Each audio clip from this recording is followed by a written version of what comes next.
हम दोस्तों बात करने वाले हैं मोनाड यूनिवर्सिटी में। अगर आपने भी इस यूनिवर्सिटी से अगर डॉक्यूमेंट लिया है शॉर्टकट तरीके से, कौन कौन से डॉक्यूमेंट नहीं लेना चाहिए और अगर लिया है तो वेरिफिकेशन किस किस तरीके से आपको करना चाहिए, सारी चीज़ें बताऊंगा। चूंकि मेरे पास एक स्टूडेंट का कॉल आया था जिसमें स्टूडेंट ने अपनी सारी कहानी बताई। दोस्तों सबसे पहले मैं बता दूं, अगर आपने इस यूनिवर्सिटी से डॉक्यूमेंट लिया, अगर काउंसिल के कोई कोर्स लिया है, कोई भी काउंसिल का काउंसलिंग का कोर्स जो होता है उसमें लिमिटेड सीट होती है किसी भी यूनिवर्सिटी को, चाहे वो 100 सीट्स हो चाहे 200 सीट्स हो। काउंसलिंग कोर्स में आता है जैसे बीएड आता है, एमएड आता है, डी फार्मा, बी फार्मा आता है, एम फार्मा आता है, इसके अलावा एलएलबी होता है, एलएलएम होता है। मोस्टली तर यही सब ज़्यादा कोर्सेज जो है लोग ये बैक डेट में लोग लेते हैं। इसका सबसे बड़ा डिसएडवांटेज लेने का रीज़न है कि लोग जब वैकेंसी आती है किसी भी स्टेट का, इस टाइम पे यूनिवर्सिटी की सबसे ज़्यादा डिमांड बढ़ जाती है और लोग ले लेते हैं। दोस्तों देखो, यूनिवर्सिटी से अगर आपने डॉक्यूमेंट लिया है शॉर्टकट तरीके से, उसका सिंपल सा फंडा है, आप यूनिवर्सिटी में जाएँ, वहाँ से डिग्री प्रोविजनल माइग्रेशन अप्लाई करें और जो आप पेमेंट कर रहे हैं यूनिवर्सिटी से उसकी स्लिप जरूर लें। नहीं तो आप 1 साल 2 साल के बाद बुरी तरीके फंस जाओगे, यूनिवर्सिटी आपका डॉक्यूमेंट देने वेरीफाई करने से मना कर देगी। जो आपको डॉक्यूमेंट मिलते हैं बैक डेट में जो लेते हो आप किसी भी यूनिवर्सिटी से, उसका फॉर्मेट अलग होता है और जो वहाँ रेगुलर बच्चे पढ़ रहे होते हैं उसके फॉर्मेट अलग होते हैं। इस बात को हमेशा ध्यान में रखें। सेकंड प्रोसेस होता है यूनिवर्सिटी को मेल करें, नहीं तो यूनिवर्सिटी का एक फॉर्मेट होता है, आप यूनिवर्सिटी को वो फॉर्मेट में अप्लाई करके डायरेक्टली कुरियर करें और यूनिवर्सिटी से स्पीड पोस्ट के थ्रू या जैसे भी ऑनलाइन रिप्लाई लें यूनिवर्सिटी से। थर्ड होता है आरटीआई, तो कभी देगी नहीं यूनिवर्सिटी कोई भी अगर आपने शॉर्टकट तरीके से लिया है तो आरटीआई का जवाब तो यूनिवर्सिटी हर कतई नहीं देगी, हर इस बात की तो मैं गारंटी देता हूँ सर। फोर्थ स्टेज क्या ऐसा है कि आप यूनिवर्सिटी में जाए, एफआईआर की कॉपी एफआईआर करें, सेकंड कॉपी अप्लाई करें। अगर सेकंड कॉपी मिलती है तो यूनिवर्सिटी में मतलब आपका रिकॉर्ड है, 2 साल के बाद भी यूनिवर्सिटी आपका डॉक्यूमेंट वेरीफाई करेगी।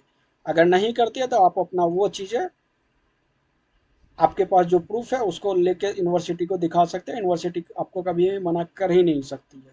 तो आप ये जो प्रोसेस मैंने बताया इस प्रोसेस को कर ले, नहीं तो बाद में आप पछताओगे। ऐसा ही है जो मैंने आपको बताया, एक सीन हुआ है बीटेक का, बच्चों ने डिग्री 10 12 था, उसने प्रमोशन के लिए, एक तो जो बैकडेट में डिग्री लेते हैं वो तो लेना ही, आप जब खुद ही गलत कर रहे हो तो आप किसी को गलत क्या बोलोगे। कि कई लोगों की मजबूरी होती है बीटेक में डिग्री ले लेना, कोई भी डिग्री लेना, क्योंकि उसको घर फैमिली चलाना होता है। कई लोग शादी में दिखाने के लिए लेते हैं, कई लोगों को क्योंकि हमारे हिंदुस्तान में क्या है, जब तक आपके पास कितना भी टैलेंट हो, अगर किसी कंपनी में आपको नौकरी करनी है, अगर प्रमोशन चाहिए तो आपको उसके लिए डिग्री चाहिए हो। तो उस केस में तो आप डिग्री ले सकते हो, ठीक है।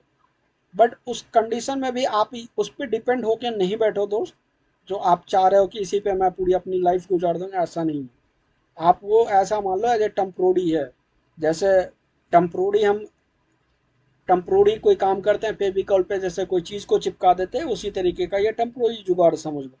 यूनिवर्सिटी बैकडेट में इसीलिए बेच रही है डिग्री, चूंकि यूनिवर्सिटी को पैसे की रिक्वायरमेंट होती है, इसीलिए यूनिवर्सिटी अपनी बिल्डिंग बनाने के लिए, अपने सीधे प्रमोशन के लिए, बहुत सारा और भी कोर्स चलाने के लिए यूनिवर्सिटी को पैसे, क्योंकि यूनिवर्सिटी में अगर कोई अच्छी यूनिवर्सिटी तो बैकडेट में डिग्री भी देगी ही नहीं, गारंटी। इन्हीं सब चीज़ों के लिए यूनिवर्सिटी अपनी रिक्वायरमेंट फुलफिल करने के लिए बैकडेट में डिग्रियां बेचती है। तो ये तो मैं बताता हूँ सीधे कहानी मुद्दे पे बात। स्टूडेंट ने डायरेक्टली कंसल्ट किया, किसी कंसल्टेंट है, वो कंसल्टेंट था लक्ष्मी नगर का, बच्चा था अदर स्टेट का। डायरेक्टली सीधा सीधा टेलीफोनिक ही कन्वर्सेशन हुआ, बच्चे ने डायरेक्टली यूनिवर्सिटी में डायरेक्टली कंसल्टेंट से बात बनी, बच्चे ने बीटेक की डिग्री ली, बीटेक 1,80,000 रुपये कंसल्टेंट को पे आउट किया।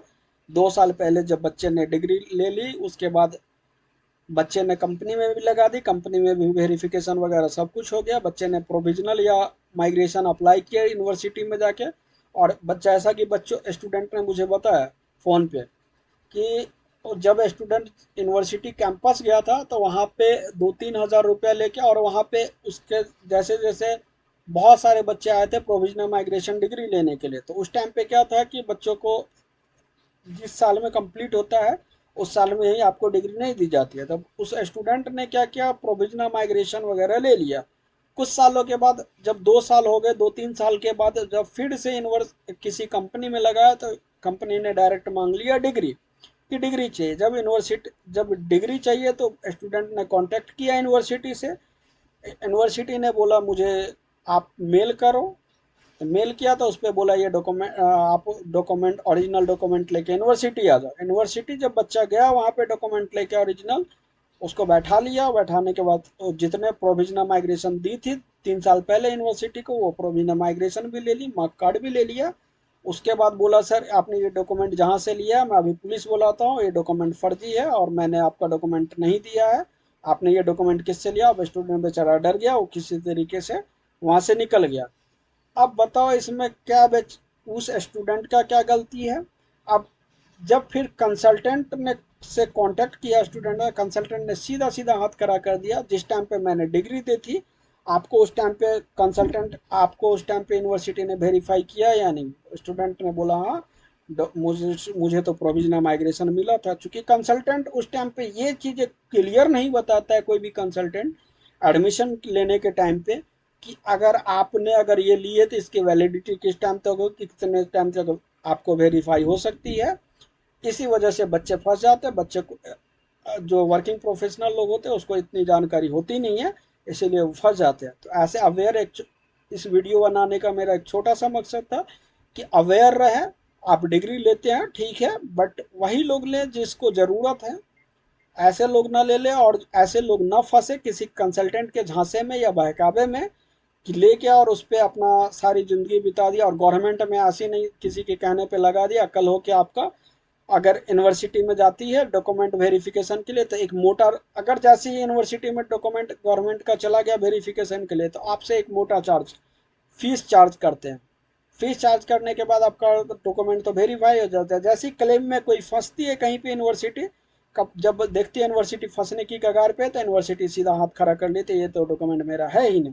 तो इसीलिए सावधान रहें और डॉक्यूमेंट कभी भी बैकडेट में लेके गवर्नमेंट जॉब में ना लगाएं, नहीं तो कभी भी फंस सकता है। ऐसा ना समझे कि 4 साल मैंने 5 साल, कई बार डॉक्यूमेंट जो होता है गवर्नमेंट का वो 5-5 साल के बाद वेरिफिकेशन के लिए आता है। तो ऐसा नहीं समझे कि आप डॉक्यूमेंट, अभी मैं जॉब कर रहा हूँ तो अच्छे से मेरी ज़िंदगी चल रही है, आप कभी भी फंस सकते हो। मकसद है छोटा सा वीडियो बनाने का, अवेयर करना स्टूडेंट को, अवेयर करना वैसे पेरेंट्स को। अगर ये वीडियो इन्फॉर्मेटिव लगे तो अपने दोस्तों और फैमिली फ्रेंड के साथ शेयर करें। अगर इस चैनल पर नया हो तो इस चैनल को जरूर से सब्सक्राइब करें। Thank you.